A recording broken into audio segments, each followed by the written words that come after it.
ফিরে আসলাম বিরতির পর। রাজ্য জুড়ে শুরু হয়েছে ভোটার শুনানি। দুর্গাপুর গভর্নমেন্ট কলেজেও চলছে শুনানি। ভিড় রয়েছে ভোটারদের, রয়েছেন আধিকারিকেরাও। আজ থেকেই শুনানি পর্ব শুরু। একেবারে সরাসরি রয়েছেন আমাদের প্রতিনিধি রাজেশ সেনগুপ্ত। রাজেশ, গোটা রাজ্য জুড়ে এসআইআর এর পর্ব, শুনানি পর্ব শুরু হয়েছে। দুর্গাপুর গভর্নমেন্ট কলেজ, সেখানেও শুনানি চলছে, কি ছবি?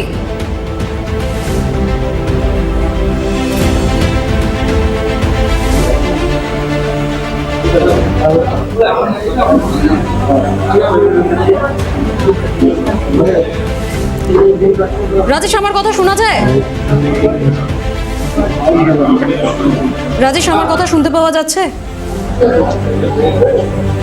আমরা যাব আমাদের প্রতিনিধির কাছে আরেকবার। তবে আরো একবার জানিয়ে রাখি, রাজ্য জুড়ে এসআইআর এর ভোটার শুনানি পর্ব শুরু হয়েছে। দুর্গাপুর গভর্নমেন্ট কলেজের ছবি, সেখানেও একই পরিস্থিতি। ভিড় রয়েছে ভোটারদের, রয়েছেন আধিকারিকেরাও। রাজ্য জুড়ে ভোটার শুনানি পর্ব। দুর্গাপুর গভর্নমেন্ট কলেজের ছবি আমরা আপনাদেরকে দেখালাম, সেখানে ভোটারদের ভিড়, রয়েছেন আধিকারিকেরাও।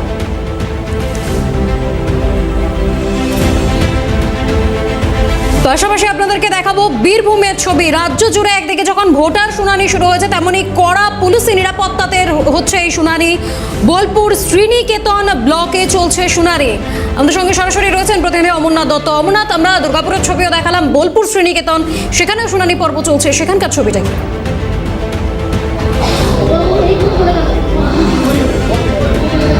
দেখো, শুনানি একদম ইতিমধ্যেই কিন্তু শুরু হয়ে গেছে এবং আমি তোমাকে প্রথমে একটু ছবিকে দেখানোর চেষ্টা করব। এই যে তুমি দেখতে পাচ্ছ যে শ্রীনিকেতন, বোলপুর শ্রীনিকেতন ব্লক, সেই ব্লকের যে ভেতরে অংশ, সেখানে কিন্তু এই শুনানি ইতিমধ্যেই শুরু হয়েছে। পাশাপাশি একটি গেট করে দেওয়া হয়েছে, সেখানে কিন্তু কড়া পুলিশের বলা যেতে পারে নজরদারিতেই কিন্তু এই এসআর যে ভোটার তালিকা, সেই ভোটার তালিকার যে হিয়ারিং, সেই হিয়ারিং ইতিমধ্যেই কিন্তু শুরু হয়েছে। তবে এখনো পর্যন্ত যেটা জানা যাচ্ছে যে এই বোলপুর শ্রীনিকেতন ব্লকের প্রায় 200 জনের মতো নাম ইতিমধ্যেই কিন্তু বাদ গেছে। তাদেরকে ইতিমধ্যেই কিন্তু ডাকা হয়েছে। আজ কিন্তু 200 জনের মতো যে সমস্ত ভোটাররা যারা বাদ গেছিল, সেই তাদেরকেই আজ হিয়ারিংয়ের জন্য ডাকা হয়েছে এবং সেই ডাকেই কিন্তু আজ শুরু হয়েছে ইতিমধ্যেই প্রক্রিয়া, এবং সেই প্রক্রিয়া আপাততভাবে চলছে। তবে 200 জনের মধ্যে আবার কার কার নাম বাদ যাবে বা তাদের যে হিয়ারিংয়ের কি তারপরে শুনানি কি হবে, সেই নিয়ে যেমন একটা চিন্তা ভাবনা সাধারণ মানুষের, তার পাশাপাশি যারা কিন্তু আসছে তাদের একটা খুব বড় সমস্যা হচ্ছে যে বারবার করে এই ব্লক অফিসে আসতে হচ্ছে, তাদের যে কর্ম, সেই কর্ম ছেড়ে। তবে একটা জিনিস খুব স্পষ্ট যে রাজ্যের, অর্থাৎ গোটা রাজ্যে যে এসআইআর প্রক্রিয়া যে শুরু হয়েছে হিয়ারিং, সেখানে কিন্তু মানুষের ভিড় কিন্তু ইতিমধ্যে বিভিন্ন জায়গায় এসআইআর শুনানি পর্বে প্রচুর মানুষ ভিড় করছেন। রাজেশ, তুমি অমরনাথ, তুমি আমাদের সঙ্গে থাকো। এই মুহূর্তে আমরা চলে যাব দুর্গাপুর, সেখানকার ছবিটা দেখবো। সেখানে রয়েছেন আমাদের প্রতিনিধি রাজেশ সেনগুপ্ত। রাজেশ, আমরা বোলপুরের ছবি দেখিয়েছি, বোলপুর শ্রীনিকেতন, সেখানে দুর্গাপুরেও এসআইআর শুনানি পর্ব শুরু হয়েছে, সেখানকার ছবিটা কি?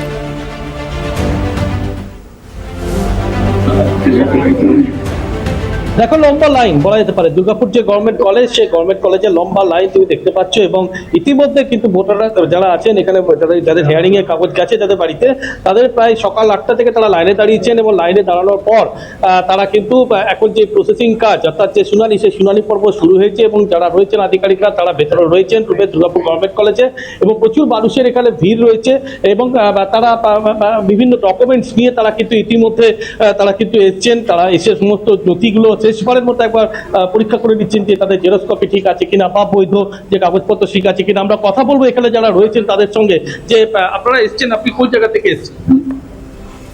চন্দননগর থেকে এসেছি। আমার বাড়ি এখানে জয়দেবে, বাবা বাড়ি।